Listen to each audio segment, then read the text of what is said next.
Hey everybody, and welcome back to Tripod, the nature photography show. We are glad to have you here, and today I am joined by Nick Page and Majid Badazadigan. Hey guys. How's it going?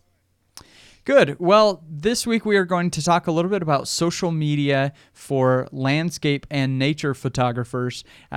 Photography is really not that much fun if you go out and take pictures and keep all the photos to yourself and they just collect dust on your hard drive. You really need to do something to get your work out there. That's where I think most of us are getting the fulfillment from photography is, hearing what others think of our work and seeing that others are enjoying the things that we're creating. I mean, photography is really something you create, yes, for yourself, but also mostly for other people. And so social media is a great way to do that. So where have you guys seen the most success with social media? Like, what's your one favorite platform for sharing your photography? Majid, how about you? Well, I guess it depends on how we're defining success. So from a business aspect, it would What probably you enjoy the most? what I enjoy the most, probably the interaction on Instagram. It seems people are very connected over there.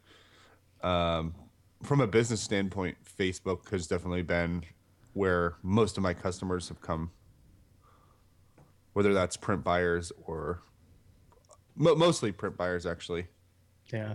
I'm definitely a Facebook user. I've neglected all the other social media outlets for a long time, and this year I'm just starting to be a little bit more active on 500px and Instagram, but Facebook is really where I've concentrated my efforts for the last several years. Mostly just because that's where the most people are for me. um, I can post a photo to Facebook and get lots and lots of interaction and lots of detailed comments. I can get photo shoots from the other types of photography I do on Instagram. Like I I'm a little bit old school. I've Instagram just made me feel old because that's where all the cool kids are hanging out. And for me, like I was very slow to adopt Instagram, but Facebook, what's nice about it is that there's lots of different like photography groups there, much like Google Plus has lots of groups where you can go and you can post to like in the Pacific Northwest. In the Pacific Northwest has about 40,000, 50,000 followers, and you can post a photo there. And if they share that photo, you're going to get, oftentimes for those of you that don't have really large followings, you're going to get 10 to 15 times more interaction on that photo if they share it. So that's one of the parts I like about Facebook is there's different like region specific Facebook groups, and those are really handy to post your work to because you're going to get more eyes on your work, eyes that have never seen you before, and potentially reach a different audience. Yeah, I'm with you, Nick. I definitely prefer Facebook. I started the Improve Photography Facebook page in 2011, and it has 619,000 likes on the page. And so that's where I've spent all my time. Is on Facebook. I mean, it's tough to go over to Instagram and post something to 2,000 followers when you've spent so much time building up another audience that's much larger. But having said that, anybody who uses Facebook a lot hates Facebook. I mean, you just get to hate it if you're using it for business or even just as a hobby, because like this, Nick, if you can't really use your personal page as your public page, if you're Right. trying to attract a following to your photography, it can't be on your personal page. One, you're limited to 5,000, Nick. Yeah. And the other thing is you don't get all the other tools that you get as having a page, like running ads and stuff if you ever want to, sell your work, which can really work quite nicely. But The other problem is if you create a page instead of your personal profile to advertise your photography, then you have a huge problem, and that is that somebody goes and likes your page, and Facebook still doesn't show them Right. your posts. Exactly. And this is just absolutely infuriating. I sent 620,000 people to Facebook.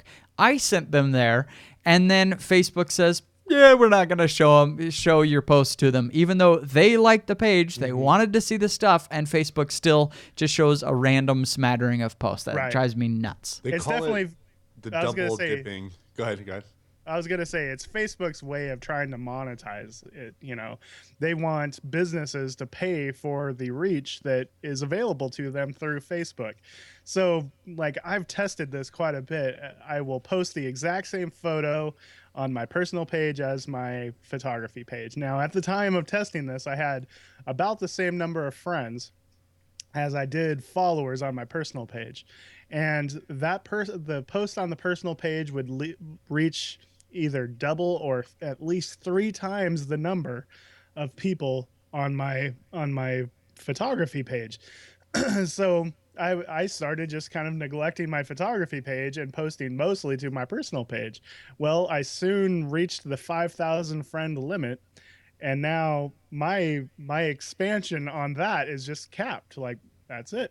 That's as many people as I can reach, and that's not really where you want to be. You want to continue to grow your reach. So now I'm having to start looking at this photography page, and even though I don't get reach the same number of people, I can grow that beyond that 5,000. So it's they have you where they want you, and yeah, eventually, if I want to reach those large numbers of people, I'm going to have to do it very slowly. 100 likes at a time on each photo rather than 400.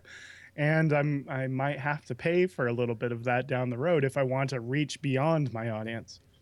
Go ahead, Majid. Veritasium has a great video. Veritasium's a YouTube user who posts a lot of kind of informational videos. He has a couple of really good videos on Facebook and how they've monetized and how their algorithms continue to just kind of constrict the post reach, the organic post reach, and in a way, especially for photographers who drive so much traffic to Facebook's website and keep people on Facebook and engaged in the Facebook medium, it's really, really crappy of them to double dip and penalize content creators at the same time as they're basically monetizing what's keeping people on the site. So for a brand like Nike or Nordstrom's or something, where they're posting 20% off sale, that makes sense. But for somebody who's just trying to share their photography to be subjected to the same algorithms and the same restrictions, doesn't Yeah. seem quite right. Right. I definitely see what they're trying to do. They're trying to make, as you scroll through your timeline, an ad free experience, except for the ads that people are purchasing. You don't want to scroll through your timeline and see 100 different ads from various businesses. They try to make that more targeted. So the thing is, how do you differentiate between a business that is posting those 20% off ads and a photographer that technically is still a business? It's just a small business. And a lot of times we're just trying to get eyes on our photography. We're not trying to make a buck, but they don't know that. And so, Right. like you said, we're subjected to the same algorithms as Nike, and that just ain't fair. If you don't get traction early, the post just dies pretty much on Facebook. If you don't get likes and shares and comments immediately, you may have well have never made that post. Right. So maybe let's talk about just a couple quick tips as to like how to make a successful Facebook post. If you're one of the things that I've discovered lately that helps at least a little bit is if you're posting from your photography page, uh, tag yourself. Now, when you first post that photo, you're not going to be able to tag yourself. You have to close out of that window, open your photo in another tab, and then you can click edit and tag yourself. And by doing that, it's going to show up most likely to most people on your personal page, which in return is going to make all of your friends see that post. So tagging yourself in the photos that you post from your photography page helps quite a lot. You That got wasn't anything? really the purpose that tagging was meant for. So No. Facebook is serving, so it's kind of a loophole, I guess, because it's serving that photo to your friends in their news feed because it's like, oh, here's a new picture of Nick Page, Yep. but it's a It's my picture of a watermark. mountain. Yeah. So I did this, and people are like, "Why are you tagging yourself? You're not in this photo." I'm like, "Well, I took this photo," and they're like, "Why are you tagging this? You're not in this photo." So you get a little pushback. You I'm need better curious. friends. I'm curious, Jim, with such a large page, what you found to work and not work.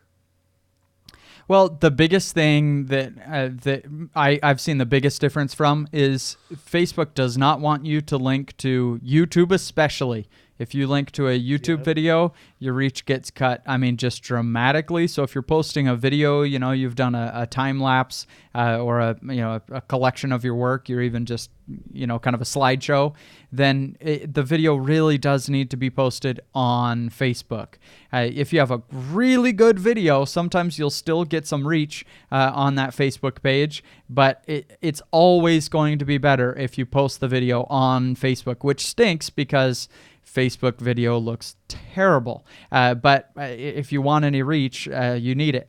Likewise with your website. Anytime you link to your website, your reach is going to get cut dramatically. And that one really hurts because that's why you got them to follow you, is that eventually you'd like to link them over to your website, so that they can make a purchase, see more of your photos, contact you about hiring you for photography, whatever it is that your call to action is going to be.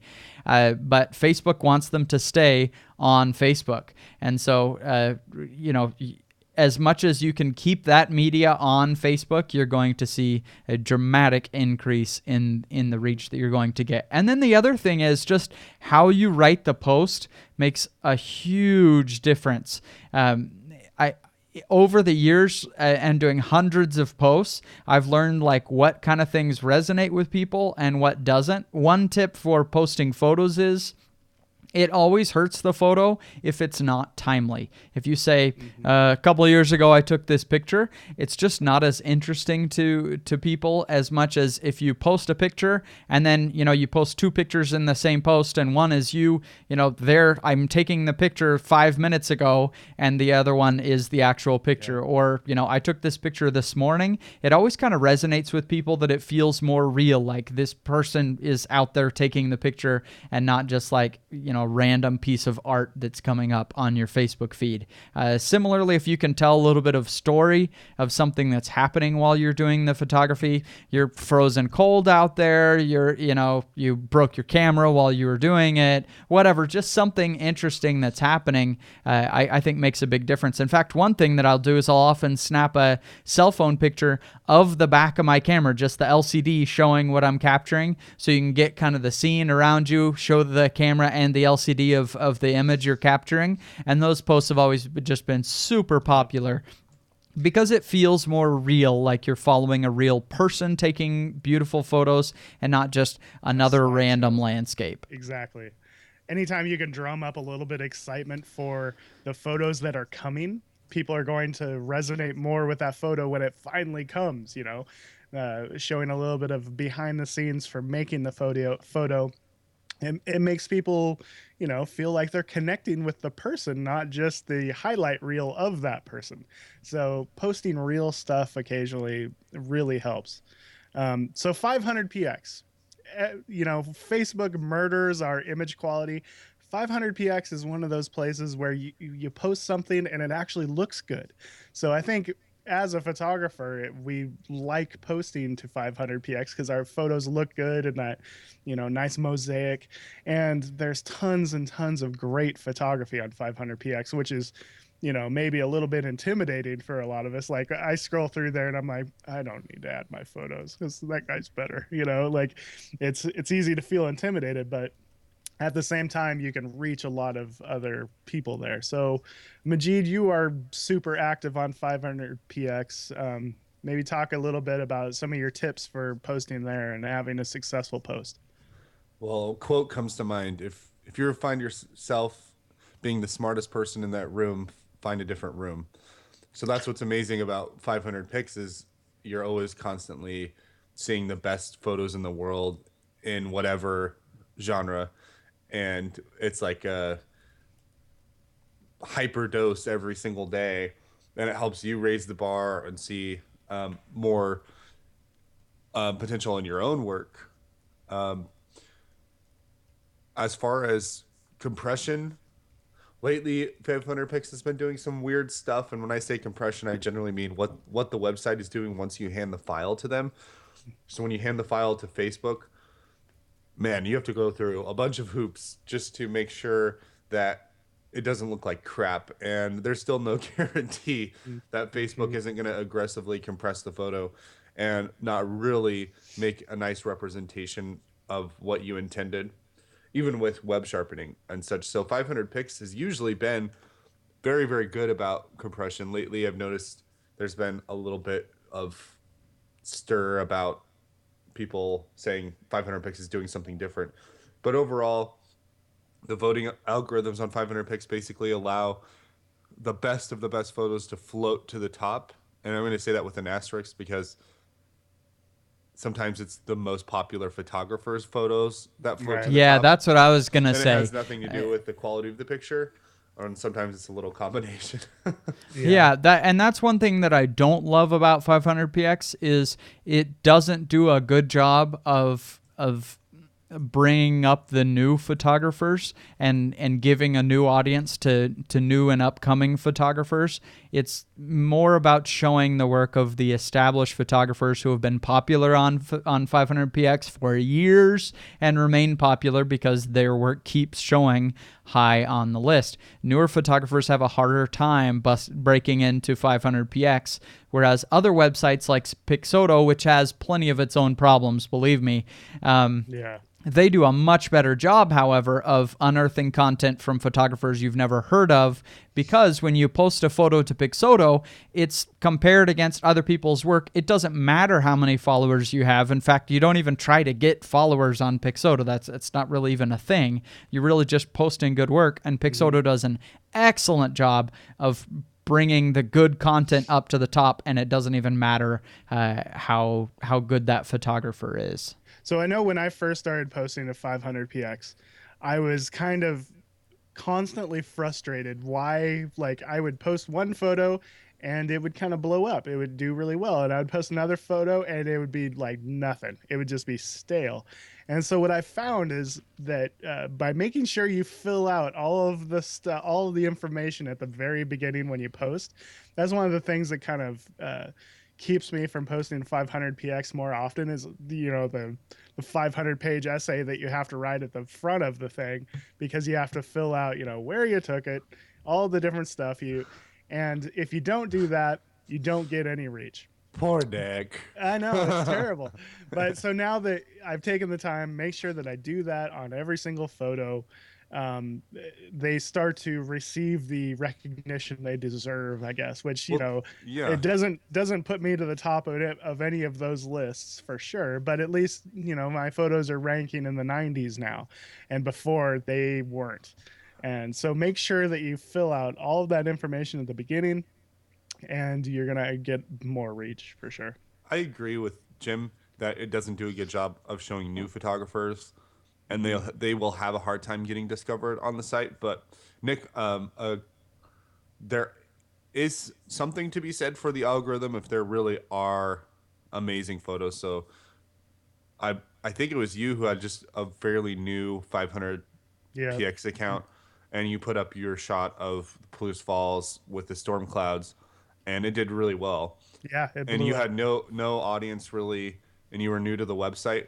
So 500 pics does, if the photo is good enough, you can get discovered through it. Yeah. So that's the trick, is making a good enough photo.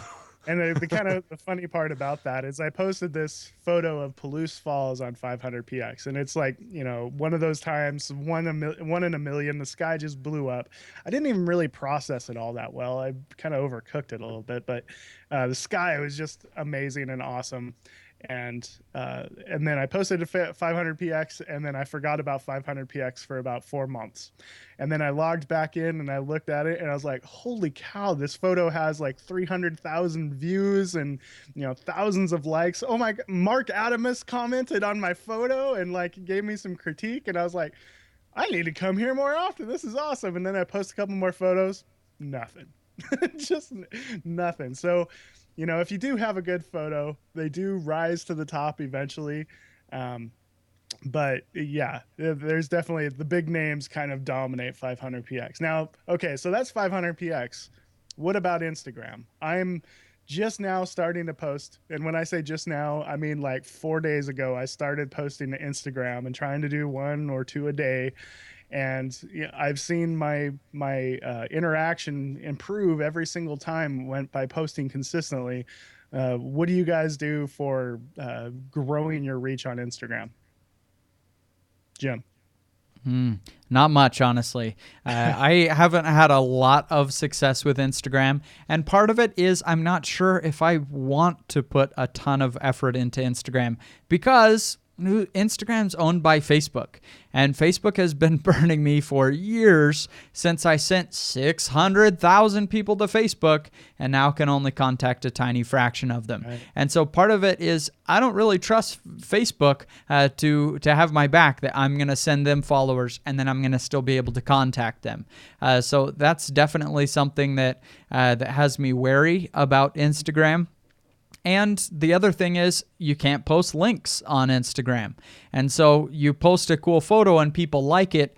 And that's fun, I guess. But what does that actually get me? Because I can post a photo in a lot of places and get likes, but you can't check, you can't cash a check for likes. Like, Right. What is it actually doing for you? So I've been really hesitant on Instagram for that. I know for sure that a lot of people make good money from using Instagram, and not just money. I mean, Erica Kay gets gigs. Like when she's even traveling, she'll post on Instagram and say, hey, I'm going to be in Boston, and she's got work there. Like, that's totally cool. Like, I totally get it, believe me, but I just wonder if my time isn't better spent on some of the other platforms that I'm interested in. So this kind of brings up an interesting topic, interesting idea. Like, what is the purpose for posting all of these photos and getting our photos out there? And I say that it's not really to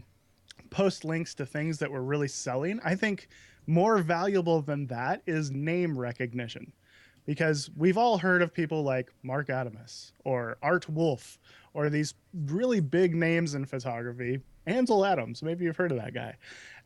Name recognition is valuable in itself. And I think that the more dominant we are on all of these social platforms, the more recognition we're going to have. And the more name recognition we have, the more the things that we do are going to sell, whether it's a print or a tour or a book.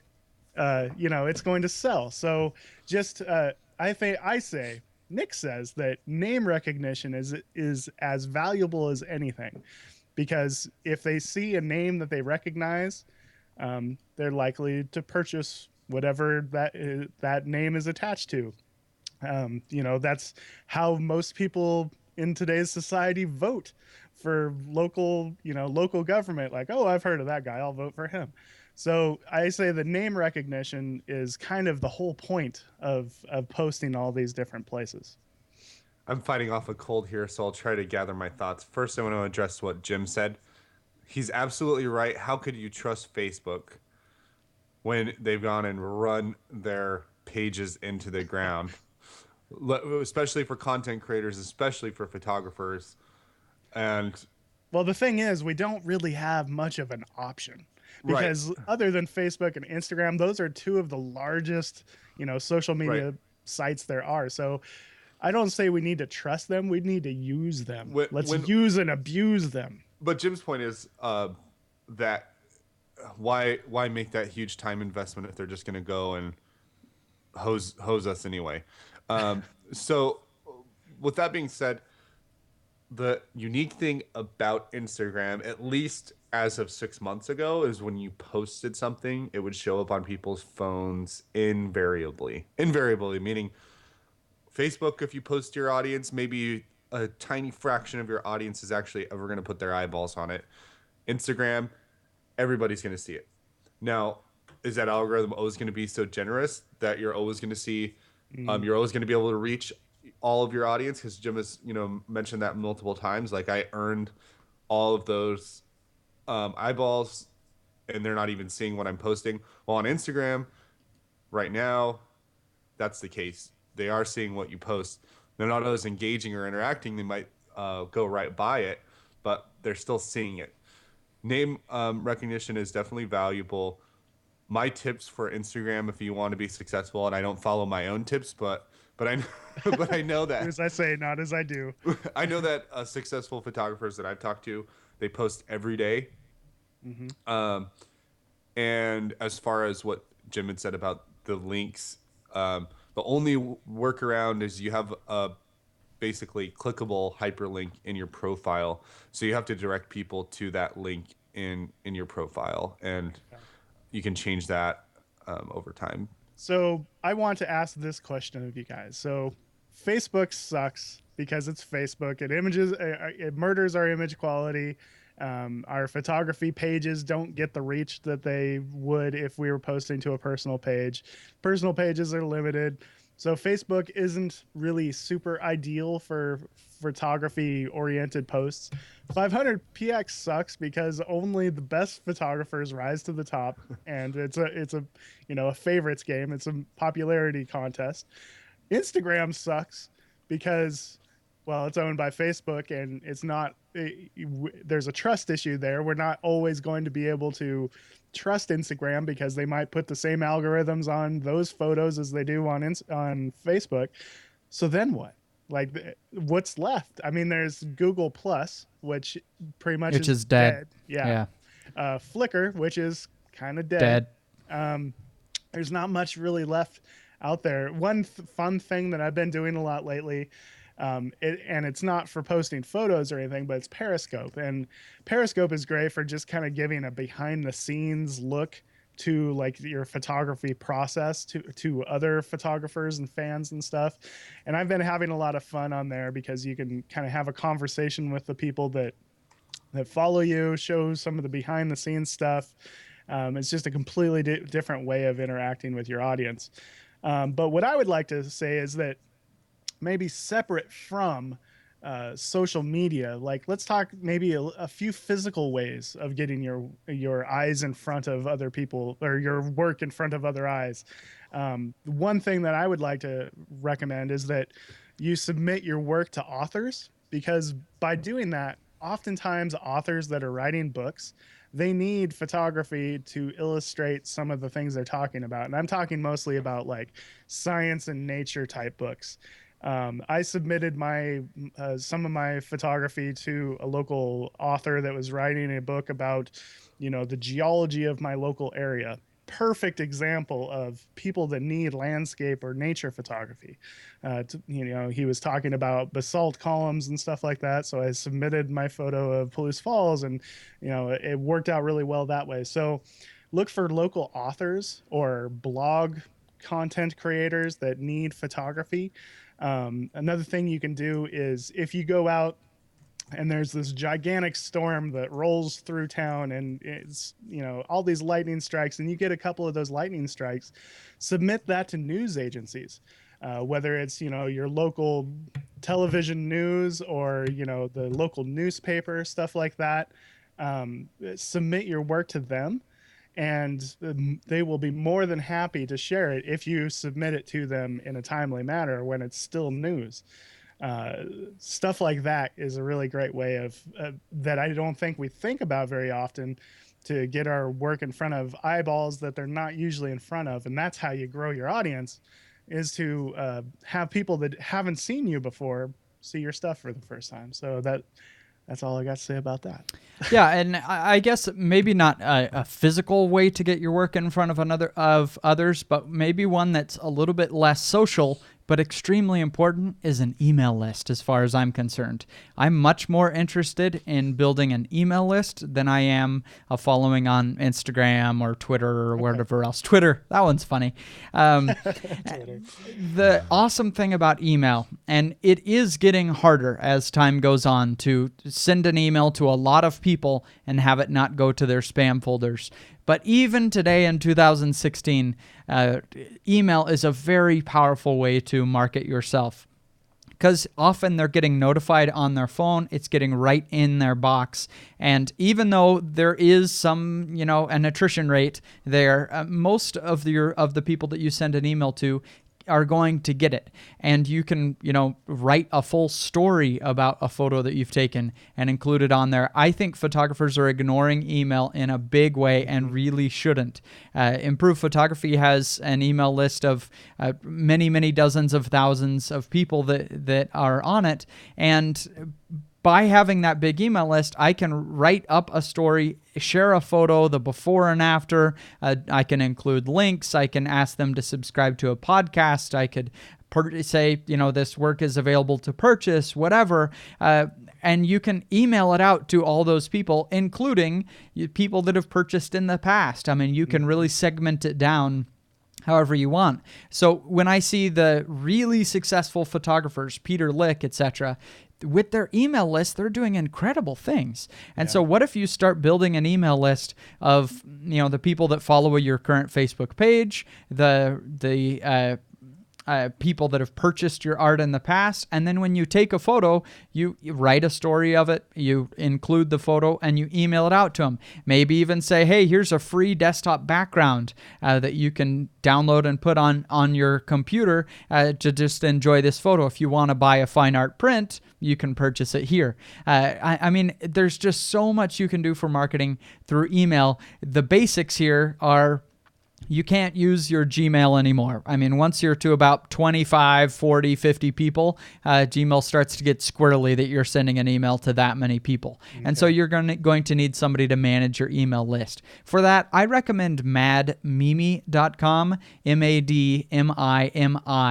It's owned by GoDaddy, and I think they do the very best job with sending mass email. It's easy to make the templates. It's very customizable and very reasonably priced, but there are lots of other options. You could go with Aweber. Don't do it. It's horrible. You'll hate yourself. Constant Contact and MailChimp, lots of others. But build an email list for your photography, I think is excellent if you're wanting to sell prints. Very cool. Because drumming up excitement about your work is as important as your work. Unfortunately, you can't just post a photo somewhere, post a couple happy words about it, and have that photo take off. Generally, if you can just improve, the story behind it by drumming up a little bit of excitement for it. Maybe not post 15 photos a day. Maybe post one. That allows people enough time to be excited about your work. And if you post a little behind the scenes video or photo from that shoot, it just makes that photo feel more valuable to the person looking at it. So I love the email list idea. And the opportunity to tell more of a story behind the photo, I think, will only make that photo feel more special to the people looking at it. All of these things we've talked about, they all take time. Mm-hmm. So choosing where you're going to spend your time is really important. Especially at the start of a new year. We're still pretty early in 2016. Just sitting down and saying, I'm going to take 4 hours a week and just focus on building an email list, or I'm going to focus on, getting more followers on Instagram, because we all know how much Jim loves Instagram, or, just choosing how you're going to spend your time, whether that's going to be boots on the ground in your local area. But if you completely ignore the marketing piece of this, which is what it comes down to, whether it's social marketing or marketing in the real world, then you're not going to be getting in front of people. And that's fine if that's not what your end goal is with photography. But if you do want more exposure, and if you do want to ultimately make some sort of living, or whatever your end goal is, then marketing is really important. Or just be able to fund that new camera purchase. If Right. we can sell enough prints to buy the, the 1DX Mark II or whatever's coming next from Nikon, yeah, that makes it worth it for sure. So, Yeah, and one last tip that I've got to include in here, because I see the vast majority of people that try social media fail. I mean, the vast majority. 5,000 people are going to fail to build a following for every one that even gets a tiny little following. I mean, that's just how social media works. Not everybody is going to get popular. It's just not possible. We'd be following too many people. So the one thing that I can say is, if you want to be really successful in building a social media following, pick one channel for your photography. Pick one place that you're going to put all your eggs in one basket, because you're unlikely to succeed if you spread yourself thin. So usually what I do is, when I see a new social media platform pop up, Periscope's an example of that, I immediately download it. I immediately get my profile put on there. I'll post a tiny bit of content just to know what it's like, and to have my page saved for me with my name. And it's there so that if people, over the course of the next couple of years start using Periscope and they do search my name, then I'm going to be there, and it can build up a little following all by itself sitting there. But I ditch it. I like with Periscope, I'm not doing anything with it right now because I tried it. It's way too tiny of a platform. It's 5 people that are watching your post, maybe 50. And I know I could, if I put all my effort into Periscope, I'm sure I could build it up. There are certainly people that have. But right now, my time is more valuable in building a bigger community, a bigger platform. And so I'm going to put my focus on a different platform, and I'm only going to do it. That's what Improved Photography has done with our Facebook page for years, is we have just been laser focused on building that Facebook page. Facebook's not perfect. It drives me nuts, but it's incredible what it's done.